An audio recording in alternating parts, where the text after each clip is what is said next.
Oke, pagi ini kita juga live langsung disiarkan Al Jazeera Al Falah. Oke. Udah siaran langsung ini. Oke. Nah, Bapak Ibu hadirin para tamu Allah yang berbahagia. Sebagaimana pernah dijelaskan bahwa dalam perjalanan hidup kita di dunia ini Allah mewajibkan kita ibadah mahdoh dan ibadah ghairu mahdoh. Ya, kita harus selalu ingat dua hal ini. Ya, ibadah mahdoh, ibadah pokok yang sudah ditetapkan oleh Allah Subhanahu Wa Taala, gerakannya, bacaannya, waktunya dan tempatnya. Nah, ibadah mahdoh setiap kita selesai melaksanakannya, maka kita sendiri yang langsung merasakan ketenangan jiwa, ketenangan batin. Kan itu, Bapak Ibu. Kalau ibadah ghairu mahdoh atau ibadah sosial, biasanya setiap selesai kita melaksanakan, itu orang lain yang langsung merasakan dampaknya. Nah, kita masih ingat, ya siapa tahu nanti di akhir sesi ada ujian kenaikan kelas. Ya kan Ibu? Nah, pertemuan sebelumnya kan kita ingat karena pekan lalu kita libur karena masih halangannya pekan lalu ya. Oh, di portal jalanannya di situ saya naik motor lewat bawah, pas udah sampai di situ hujan. Nah, jadi balik lagi. Saya nggak bawa jas hujan. Hujan di Gandul waktu itu, jadi kan musola 2 itu masih di portal. Karena tukang sayurnya belum datang, udah datang sih, udah pas hari Minggu lalu sudah datang, hari Ahad. Pas saya naik motor, hujan. Nah, udah nggak apa-apa, maklum. Oke. Ibadah ghairu mahdoh, ibadah sosial itu setiap kita selesai melaksanakan, maka orang lain yang langsung merasakan efeknya.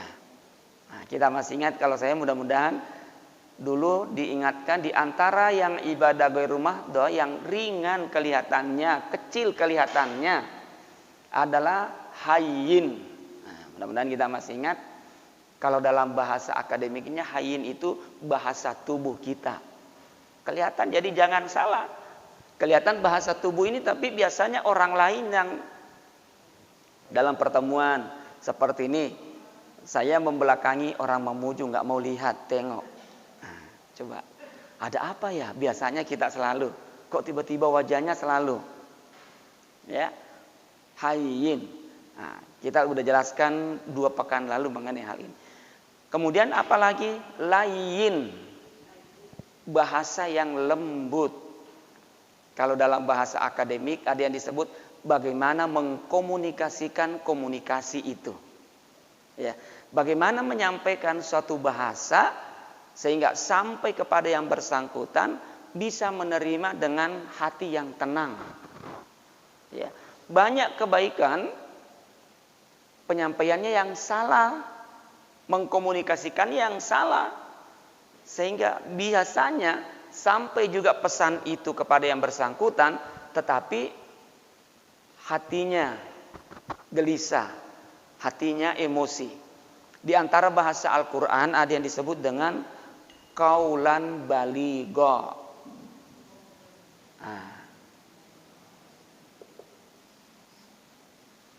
Kaulan baligha.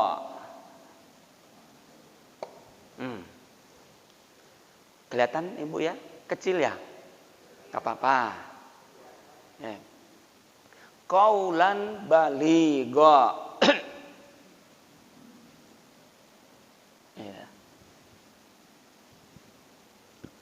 Bagaimana pesan Al-Quran ini sampai kepada umat, tetapi umat merasakan ketenangan, bukan merasakan keresahan. Ya, sampaikan dengan baik. Memang kalau Allah yang menyampaikan kepada manusia itu kan menggunakan bahasa agak nadanya tinggi, mungkin menurut penilaian manusia agak keras, kan? Allah menggunakan bahasa engkau, kamu. Nah, kan begitu kan Bapak Ibu? Engkau, kamu. Tapi kalau sekiranya manusia yang membahasakan, bagaimana bisa bahasa ini dengan yang lembut? Ya, bagaimana bahasa ini bisa diterima dengan baik? Karena bisa jadi setiap tempat, setiap wilayah itu berbeda kebiasaannya, bahasanya satu sama lain. Maka terkenalah istilah Rasulullah Sallallahu Alaihi Wasallam dengan ad-da'watu bil hal. Dakwah dengan melihat situasi, kondisi masyarakatnya. Dijelaskan dulu bagaimana gambaran surga di Mekah dengan di Madinah berbeda. Padahal ayatnya sumbernya sama. Nah, kita nggak jelaskan lebih jauh. Itu lain bahasa, kelihatannya kecil sekali. Ya. Nah, kemudian apalagi yang ketiga Bapak Ibu adalah qarib, dekat. Nah, apalagi dengan kondisi kita sekarang ini, ya Bapak Ibu, kondisi COVID belum selesai, mudah-mudahan secepatnya dia diangkat oleh Allah Subhanahu wa taala. Ya. Kayaknya Bapak Ibu udah bosan di rumah terus. Iya. Iya, nggak jalan-jalan, nggak kemana-mana. Kalau yang ada ini, kalau yang ada kesibukan-kesibukan yang lain nggak masalah. Tapi yang biasanya senang keluar, jalan-jalan, yang anak-anak itu biasanya, iya, takutnya ada kejenuhan. Qarib di sini butuh pendampingan. Iya, ketika saudara kita, sahabat kita, seiman kita, sepengajian kita dapat ujian cobaan, disinilah perlunya ada pendampingan. Qarib, turut berduka, turut berbelasungkawa, turut merasakan. Nah, itu sebenarnya yang dimaksud qarib. Ya. Nah, selain itu ada yang namanya sahlun, yang keempat, memudahkan. Bagaimana membantu? Ya, karena ini janji Allah. Siapa yang memudahkan saudaranya di dunia ini, kelak di akhirat Allah juga mudahkan segala urusannya. Nah, itu yang pernah kita ingatkan. Nah, sekarang mari kita lihat Bapak Ibu. Ini masih sebenarnya materi yang tertunda yang harusnya pekan lalu, tapi karena kondisi. Oke. Setelah ibadah mahdoh, ibadah ghairu mahdoh, ya, Rasulullah selalu mengingatkan kelak siapa yang mampu melaksanakan hal-hal yang kecil ini, maka Allah Subhanahu wa taala akan menjaga dirinya. Nah, tapi kita memulai dulu dari diri kita. Ya. Nah, ketika Allah yang sudah menjaga diri kita, Allah yang melindungi diri kita, maka tidak seorang pun makhluk yang mampu menyakiti, yang mampu berbuat mudarat kepada kita. Begitu juga sebaliknya. Kalau Allah yang akan mendatangkan mudarat kepada orang itu, tidak satu pun orang yang mampu menjaga atau yang mampu menghalanginya. Ya, kita lihat situasi sekarang ini. Ya, kita harus memperbanyak taqarrub ilallah dengan kondisi, ya, pernah disampaikan beberapa pekan lalu Bapak Ibu, di tengah ujian cobaan seperti ini, ingat doa-doa kita selalu dikabulkan oleh Allah Subhanahu wa taala. Perbanyak kita. Nah, oke, mari kita lihat. Yang pertama yang diingatkan oleh Rasulullah sallallahu alaihi wasallam, ya, agar senantiasa penjagaan Allah hadir menyertai setiap aktivitas kita, hendaklah kita senantiasa menjaga hati. Nah, itu dulu resepnya yang diberikan Rasulullah.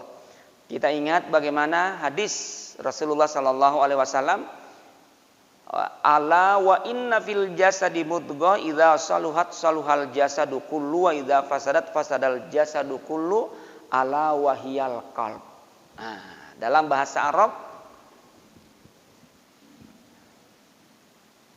Rasulullah ingatkan, ingatlah, ketahuilah, sesungguhnya di dalam hatimu ini ada segumpal daging.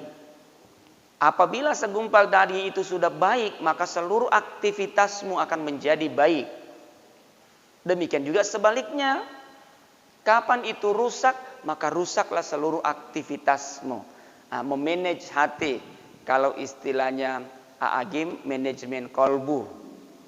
Nah, Ini perlu, karena ini akan menentukan seluruh aktivitas kita. Dulu digambarkan Bapak Ibu bahwa kenapa Allah amanahkan tugas kekhalifahan ini kepada manusia. Nah, kalbu inilah yang menjadikan manusia itu ibadahnya bisa mendapatkan pahala lebih. Coba, hati ini betapa banyak ibadah kelihatannya kecil sekali, tapi betapa berat pahalanya di sisi Allah karena disertai niat yang ikhlas. Niat itu tempatnya di hati. Coba. Begitu juga sebaliknya. Betapa banyak ibadah kelihatannya berat, sungguh berat melaksanakannya, tapi ternyata pahalanya kecil sekali di sisi Allah karena tidak disertai niat yang ikhlas. Inilah dengan hati ini pahala manusia bisa berlipat ganda pahalanya di sisi Allah. Ternyata peran fungsi hati ini luar biasa, bukan hanya sekedar memberikan ketenangan batin. Ya. Setiap kita mau beribadah, niatkan dulu karena Allah. Jangan sampai hambar ibadah itu nggak dapat apa-apa. Ya. Kecil memang kelihatannya. Bahkan kata Rasulullah, ya, mulailah dari ibadah yang kecil. Kata sahabat, coba berikan aku ya Rasulullah ibadah yang kecil tapi kelihatannya berat di sisi Allah. Kata Rasulullah, ya sudah, ketemu dengan sahabatmu, senyum. Kecil kelihatannya, tapi kalau senyumnya ikhlas, beda. Ibu, kelihatan senyum yang ikhlas dengan senyum yang sinis. Kan? Simetris kalau senyum yang ikhlas, kan? Kalau senyum yang ikhlas itu simetris, 2 cm ke kanan, 2 cm ke kiri. Nah, kan itu simetris. Tapi kalau nggak simetris, 1 cm ke kanan, 4 cm ke kiri. Oh iya, waduh, setruk, nauzubillah. Ya kan? Bahkan biasanya orang kalau sebegitu ikhlasnya senyumnya sampai pipinya itu bergetar. Wah, ini ikhlas banget ini. Coba, kan begitu terlihat. Itu kata Rasulullah. Ada lagi yang lain. Ya Rasul, coba. Kira-kira perbuatan apa? Karena kan kata Rasulullah menyebut sesungguhnya iman itu punya banyak cabang. Nah, apa lagi ya Rasul? Datang lagi yang lain dan bertanya. Apa lagi ya Rasul? Yang kecil kelihatannya. Engkau menghindarkan membuang duri di tengah jalan. Itu juga bagian kecil kelihatannya. Coba, kelihatannya kan kecil membuang duri. Tapi kalau ada orang yang kena ban motornya duri, paku, kempes di tengah jalan, coba. Apalagi kalau malam, di mana dia mau tambal ban malam-malam? Kelihatannya kecil. Coba, artinya apa? Mempermudah. Nah, banyak ibadah kelihatannya kecil, tapi pahalanya berat di sisi Allah karena niat yang ikhlas. Niat ini tempatnya di hati. Makanya perlu kita jaga hati.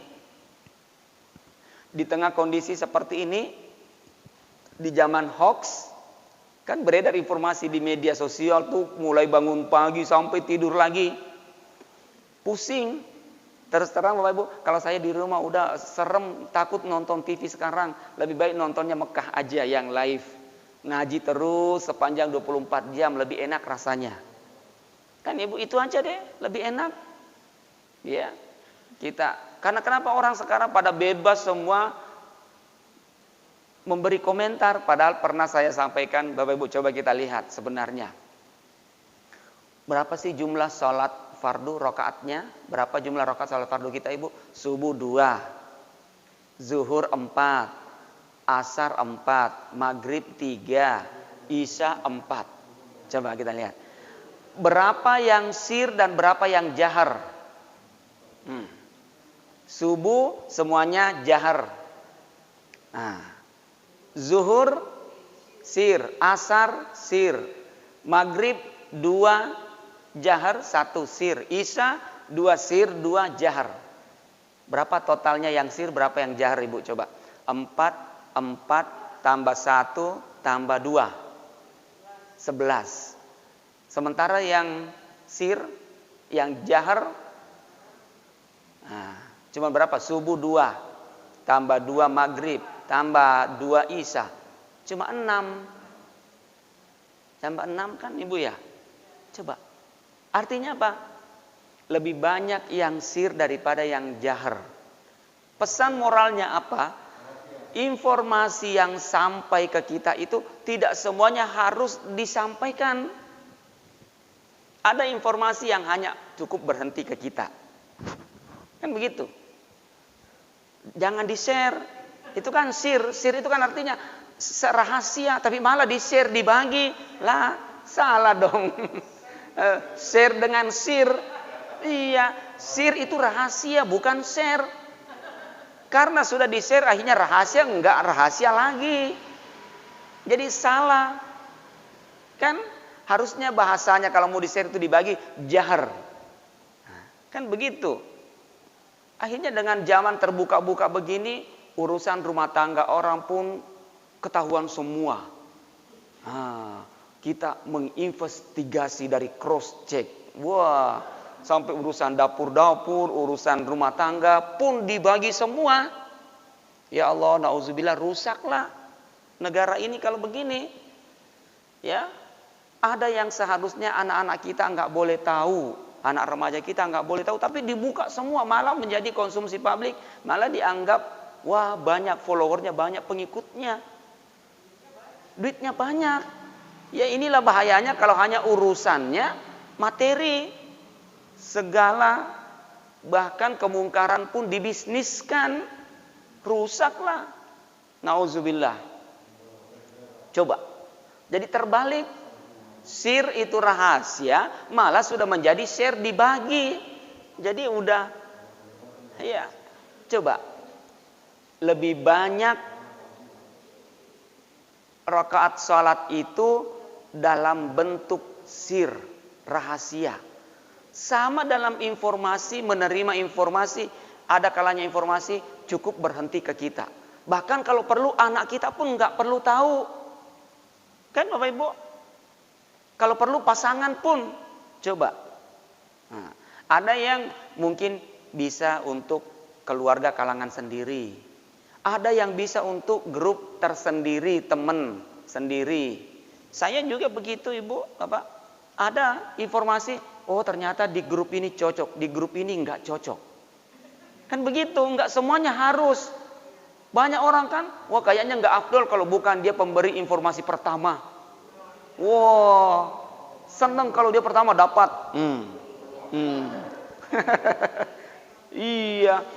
Iya, tanpa di cross check dulu, langsung, wah hoax, mendadak jadi ustadz. Wah. Pengen, boleh. Kalau kira-kira itu manfaatnya bagus, kira-kira bisa memberikan ketenangan atau motivasi beribadah, silakan aja. Ya, tapi kalau sama sekali nggak perlu. Bahkan kalau perlu hapus aja. Nah, kan begitu Ibu ya. Iya, jadi itu yang dimaksud sebenarnya pesannya. Inilah perlu hati kita dijaga.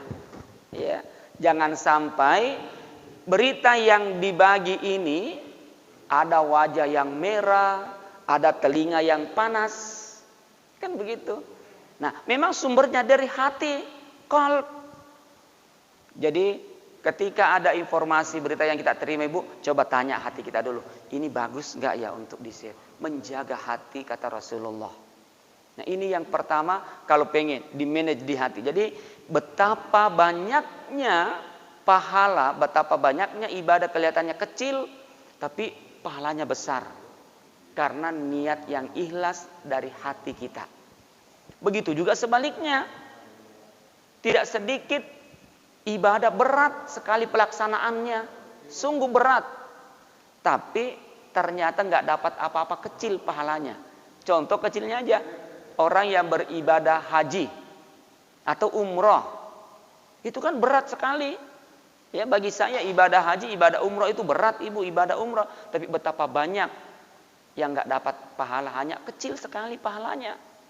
Baik dari tata cara pelaksanaannya, apalagi dengan niat hatinya. Ya, kalau kita lihat ibadah haji, umrah, betapa banyak yang pakai ihram masih salah-salah. Digulung kiranya kelihatan bodoh pusernya. Ya ini kan udah salah. Ditarik. Ada yang sampai lututnya kelihatan, bapak-bapak. Ya, salah sebenarnya. Makanya kan perlu manasik.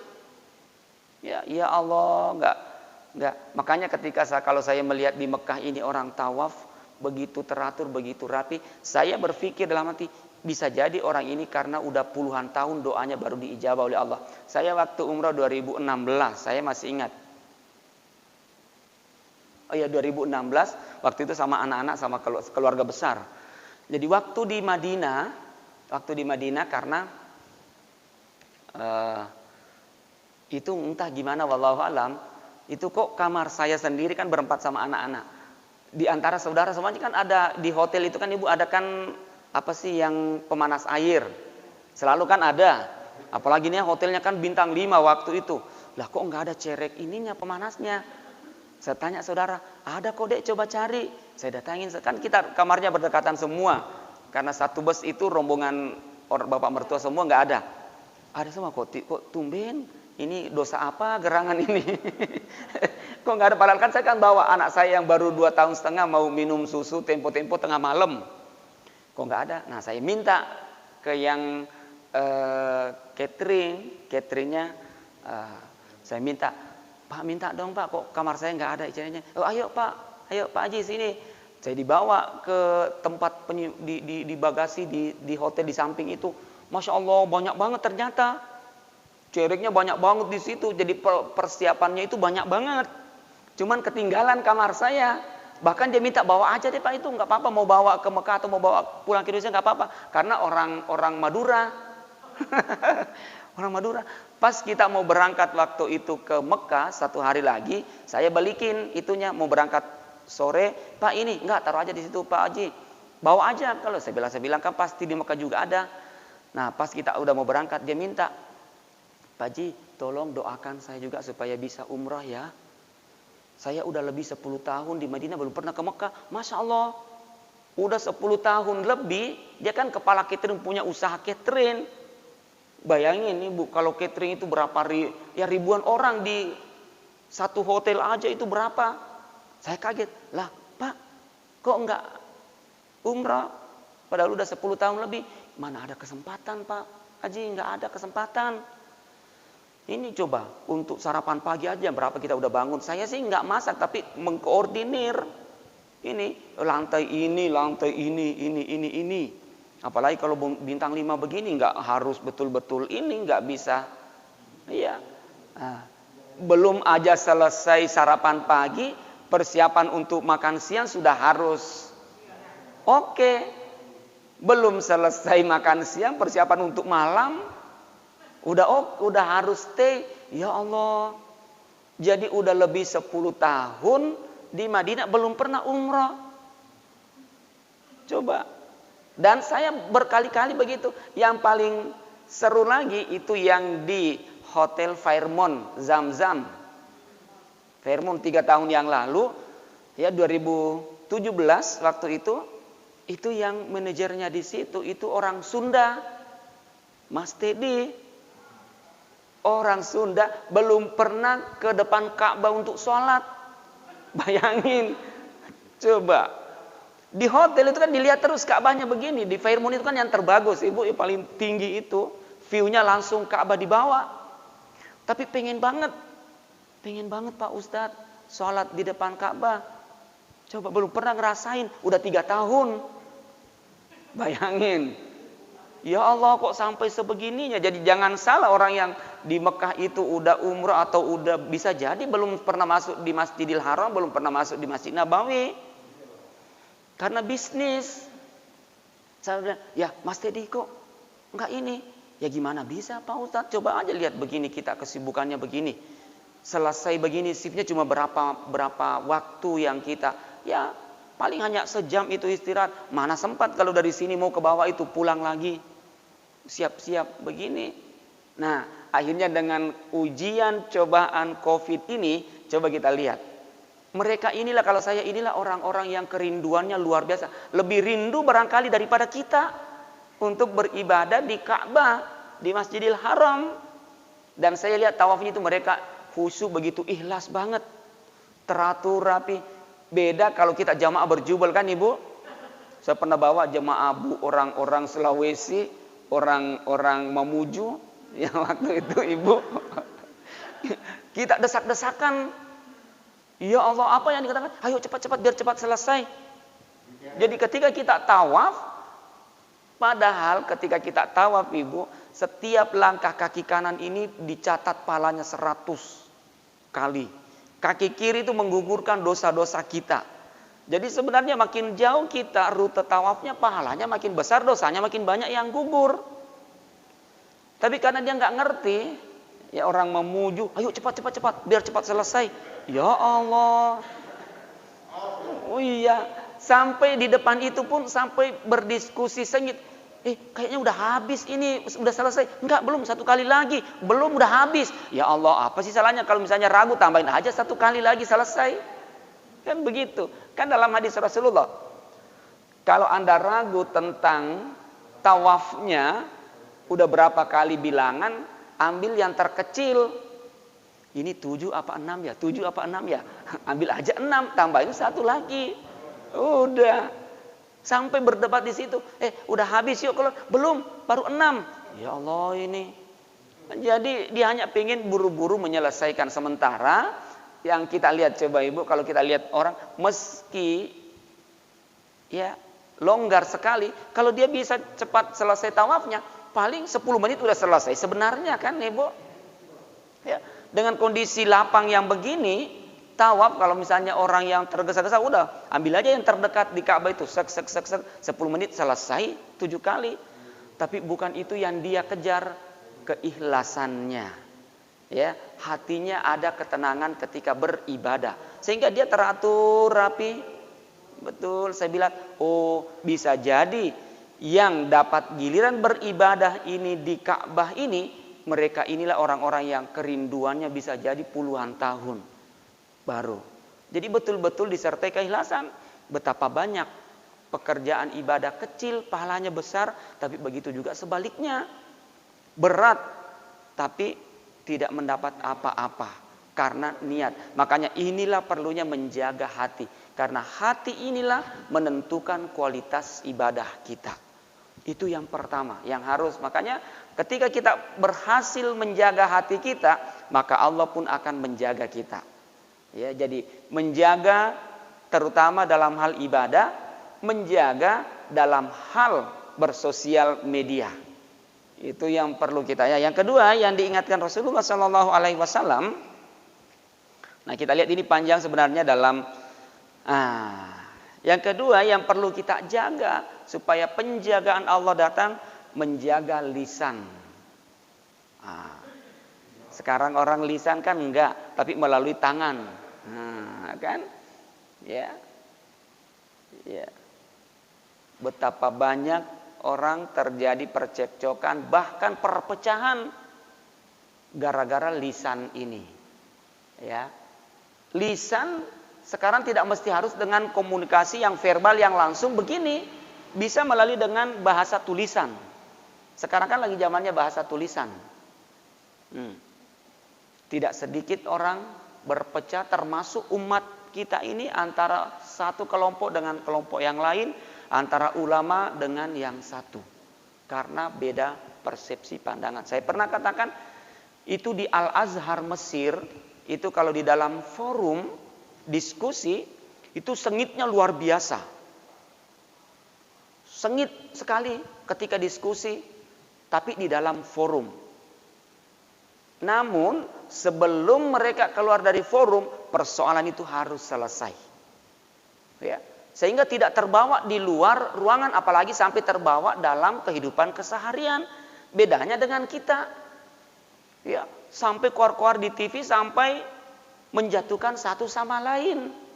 Karena kita nggak ada forum, nggak suka berdiskusi di forum formal, pengennya yang di jalanan. Muncullah parlemen jalanan, kan Ibu, wah, Kalau udah masuk di TV yang penting kan ukurannya masuk TV dah. Ya Allah. Sampai ada dulu ibu-ibu majelis taklim, ustadz referensinya TV. Yang penting pernah masuk TV dah ustadznya. Ya, kok begini? Ya, jadi koar-koar saling menjatuhkan satu sama lain. Kebalikannya di negara muslim yang pemahaman agamanya benar. Di Mesir itu luar biasa sengit kalau seminar nasional. Wah, saling keluar argumen, ngadu argumen. Tapi tidak terbawa keluar forum selesai. Karena kenapa? Pondasinya mereka semuanya mengerti Al-Quran. Ya, semuanya mengerti Al-Quran. Coba aja kita lihat, Bapak Ibu nggak usah jauh-jauh di Mekah. Ya, kadang para pengemudi, pengendara itu kan kalau bersenggolan sedikit, waduh, sengit banget itu. Gimana sih kamu matanya taruh di mana matanya? Begitu kan, saya pernah itu, saya sampai kaget. Ya Allah, ini orang Arab kayak, tapi nggak ada sedikit pun tangan bergerak mau mukul karena itu kan CCTV. Siapa yang mulai mukul maka dia yang. Tapi kata-katanya itu luar biasa. Tapi ketika ada satu yang mengucap Shallu ala Nabi, maksudnya berselawat kemana? Langsung berangkulan. Karena mereka kecintaannya kepada Rasulullah Sallallahu Alaihi Wasallam, mereka mengerti Islam. Ya, boleh kita saling berdiskusi, tapi harusnya pondasinya dulu. Kita punya dasarnya dulu, sehingga bukan hanya debat kusir. Ini yang bahaya.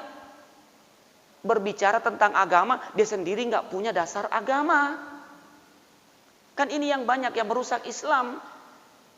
Ya, ikut berkomentar tentang Islam, dia sendiri nggak ngerti Islam. Ini yang merusak agama orang-orang yang seperti ini, yang nggak punya dasar. Nah, Rasulullah mengingatkan, tolong jaga lisan. Saya ingatkan, coba kita lihat Bapak Ibu ya, itu di zaman Rasulullah Sallallahu Alaihi Wasallam. Setelah Rasulullah wafat, langsung digantikan Abu Bakar. Abu Bakar itu masa pemimpinnya sebentar sekali, hanya kurang lebih 3 tahun. Tidak ada pembangunan infrastruktur, tidak ada bangunan yang mewah yang megah dibangun di zaman Abu Bakar. Apa tugas utamanya Abu Bakar? Menjaga akidah umat Islam. Karena ketika Rasulullah Sallallahu Alaihi Wasallam wafat, orang-orang yang tadinya akidahnya lemah, murtad, kembali ke agama semula. Bahkan tidak sedikit yang memproklamirkan dirinya sebagai Nabi pengganti Muhammad. Coba. Wah, saya ini penggantinya Muhammad. Saya ini Rasul terakhir. Tugas Abu Bakar membunuh orang-orang yang seperti ini. Jadi berat. Kalau keadaan Abu Bakar As-Siddiq ditarik ke sekarang ini, itu pasti melanggar HAM. Kan Ibu? Wow, ini nggak manusiawi ini. Melanggar HAM. Tapi apa? Tujuannya untuk menjaga akidah umat ini. Persatuan umat. Karena merusak. Kalau ini dibiarkan, nanti orang mempermainkan Islam. Bolak-balik. Dulu kan ada pejabat kita. Ya, Islam. Kemudian keluar. Masuk lagi Islam. Keluar lagi. Mau masuk Islam lagi. Dia minta ke Buya Hamka untuk diislamkan. Buya Hamka lalu nggak mau mengislamkan. Ini orang mempermainkan agama. Kan Ibu? Ya, begitu sebenarnya efeknya. Jadi bukan kalau mau Islam gampang aja sih. Tanpa diislamkan juga orang lain. Tapi apa yang diingat? Dampak sosialnya. Oh, ini mempermainkan agama kalau begini. Abu Bakar dibunuh orang-orang yang murtad. Apalagi yang menyebut dirinya Nabi. Udah habis. Jadi ini tugasnya Abu Bakar. Dalam rangka melindungi akidah umat. Karena yang dikhawatirkan dampak sosialnya nanti. Yang kedua nanti anak-anak kita. Saya pernah sampaikan Bapak Ibu. Ya kalau umur-umur 40 ke atas itu insya Allah kalau rajin ikut talim. Maka insya Allah akidahnya akan semakin kuat. Tapi kalau nggak pernah juga talim. Meski 40, 50, 60 sekalipun. Tetap akan rapuh akidah itu. Bedanya kalau masih muda di bawah 40 atau di bawah 25. Ya itu bisa jadi gampang pindah keyakinan. Nah, inilah yang dikhawatirkan. Anak-anak kita, cucu kita kelak perlu diprotek agamanya, dijaga. Nah, di zaman Umar, setelah Abu Bakar naiklah Umar bin Khattab. Apa? Ya.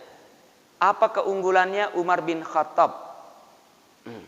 Coba, mulailah dibentuk pengadministrasian negara, Diwan. Ya, mulai dibentuk Baitul Mal. Kenapa? Karena umat Islam nggak terlalu sibuk lagi memikirkan akidah. Sudah kuat. Ya inilah memang perlunya ada lembaga, wadah yang melindungi akidah umat kita. Kalau nggak ada wadah, lembaga yang melindungi, maka akan pecah umat itu satu sama lain. Sehingga habis energi kita masih sibuk memikirkan tentang akidah, demo di mana-mana. Kan begitu Ibu. Kalau nggak ada wadahnya, tidak ada lembaga yang melindungi, sehingga orang tidak terkonsentrasi dengan pekerjaannya. Energi kita habis berbicara tentang akidah. Di zaman Umar sudah terbentuk lembaga yang melindungi akidah umat Islam, sehingga orang pada sibuk terkonsentrasi dengan pekerjaan dunianya. Nah, itu di zaman Umar dibentuklah Baitul Mal. Di data mana orang-orang yang harus dapat bantuan bulanan, pensiunan. Kan begitu Ibu. Oh, yang suaminya gugur di medan perang dapat santunan tiap bulannya. Ya, mana yang harus dibantu anak-anaknya untuk sekolah. Itu di zaman Umar sudah mulai terbentuk. Sehingga apa yang terjadi di zaman Utsman bin Affan, umat Islam sudah makmur. Sudah kaya. Karena kenapa? Sudah terlindungi akidahnya, terkonsentrasi dengan pekerjaan dunianya, sehingga di zaman Utsman bin Affan udah masyarakat udah makmur umat Islam. Di zaman Imam Ali bin Abi Thalib, kemajuan pengetahuan sudah mencapai puncaknya. Madinah menjadi pusat mercusuar pengetahuan dunia waktu itu. Itu karena apa? Itu pendiri sebelum-sebelumnya Abu Bakar, Umar, Utsman terkonsentrasi. Ya. Setelah Utsman, Umar bin Abdul Aziz. Lebih makmur lagi. Ketika Umar bin Abdul Aziz menjabat kepala negara waktu itu, dilantiklah Hakim Agung. Ya, ada 5, ada 6 Hakim Agung dilantik. 6 bulan melaksanakan tugasnya Hakim Agung ini, nggak ada kasus, nggak ada perkara, nggak ada korupsi, nggak ada narkotik. Coba, apa yang terjadi? Hakim Agung ini dikembalikan SK-nya beserta gajinya selama 6 bulan. Ya Amirul Mukminin, saya nggak ada kerjaan, ngapain? Coba dibalikin. Kalau kita tambahin, kan Ibu, habis.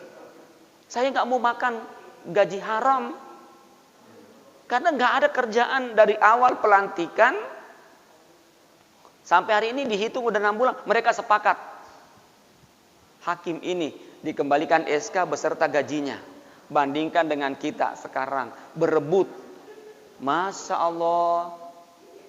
Begitu makmurnya hari itu, saat itu, karena mereka ada wadah, lembaga melindungi. Jadi mulanya akidahnya dulu. Akidah, kalau akidahnya sudah benar, insya Allah yang lain akan mengikut. Makanya perlu memang ada wadah. Saya pernah katakan Bapak Ibu, disinilah bentuk kekhalifahan kita. Perlu ada yang melindungi, supaya kita energinya nggak mikirkan ke sana lagi. Kita fokus, terkonsentrasi dengan pekerjaan dunianya masing-masing. Ya. Ini menjaga lisan, ini perlunya. Ya. Nah, perlu ditertibkan.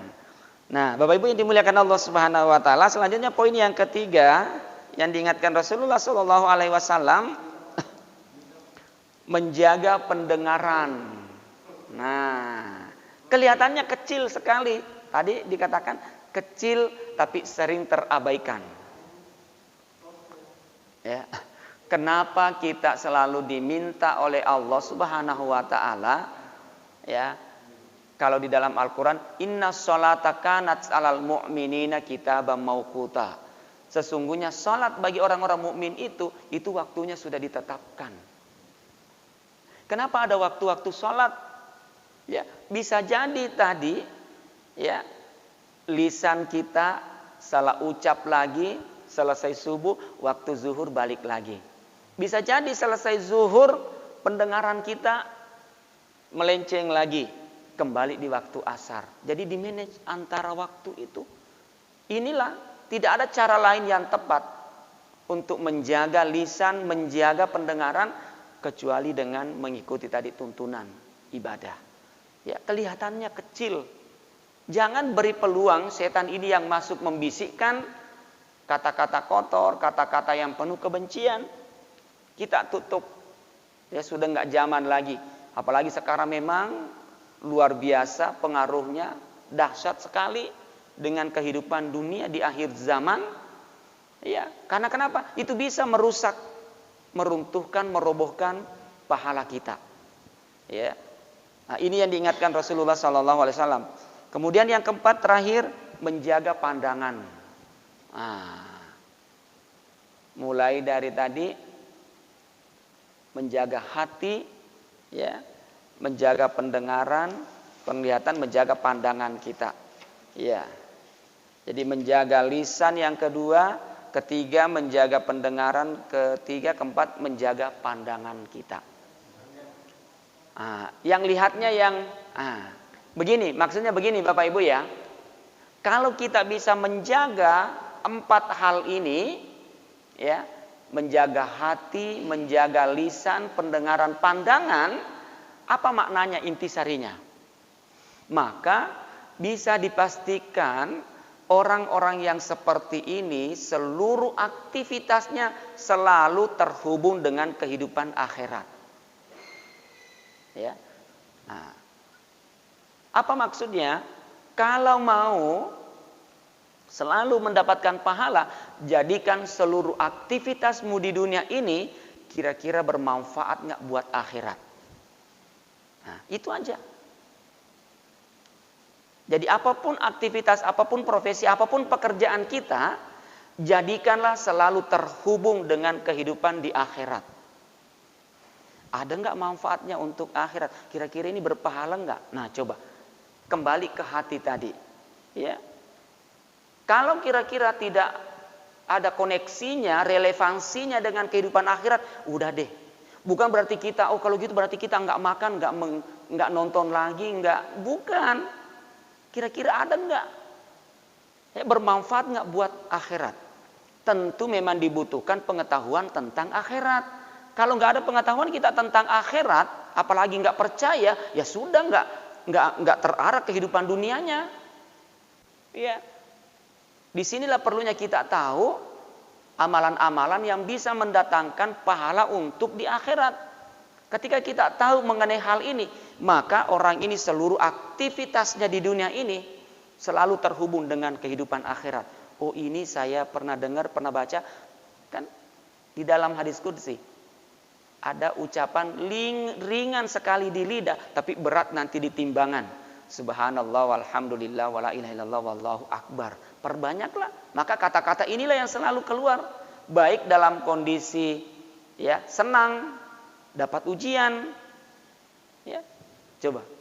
Subhanallah kita udah tahu perbedaannya Bu. Subhanallah dengan Masya Allah. Subhanallah ketika kira-kira apa yang kita lihat itu bertentangan dengan maksud Allah. Kalau Masya Allah itu bersyukur sesuai dengan tuntunan Allah.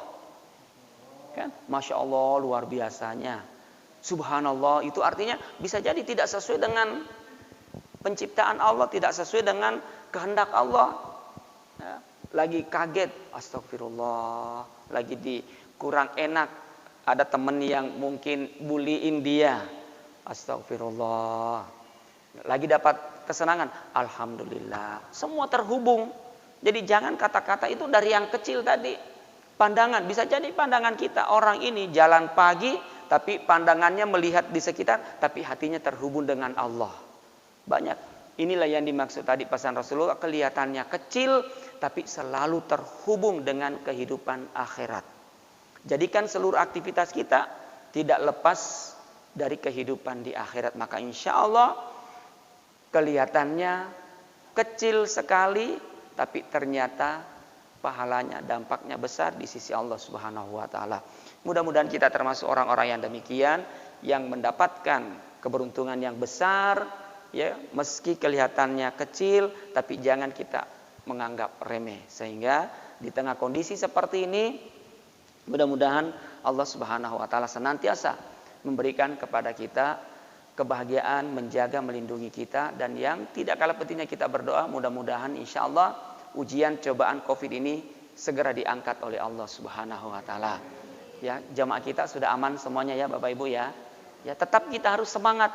Jangan karena Covid jadi lesu banget ya Allah ini. Nah, jangan, karena ketika kita semangat itu maka imun tubuh kita akan naik. Iya. Sudah divaksin, sebentar lagi divaksin Bu ya. Tapi yang 60 udah nggak divaksin. Ini Mamuju baru 17 ya. Iya. Yang divaksin itu kan yang umur sampai 59. Iya, 18 sampai 59. Mamuju udah lewat.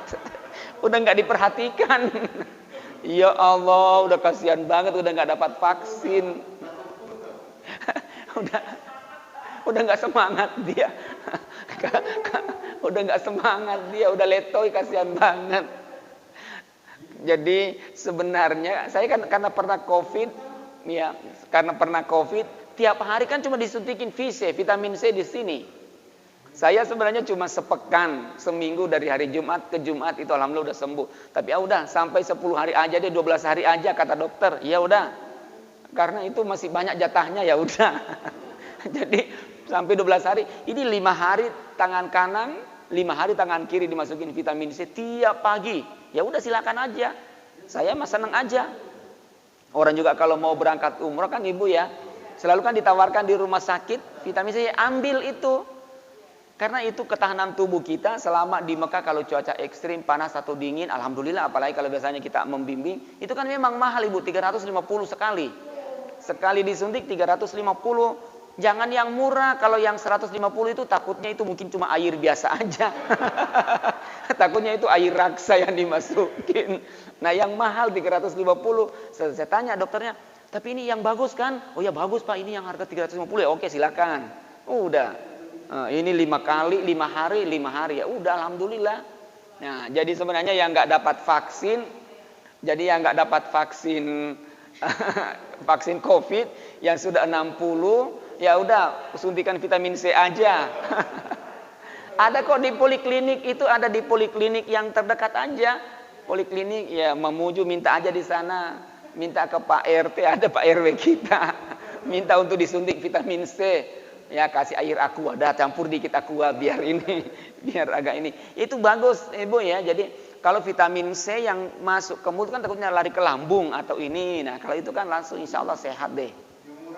Ya berjemur, pakai pakaian dalam aja berjemur, ini udah sehat deh. Ya? Apa tuh Bu?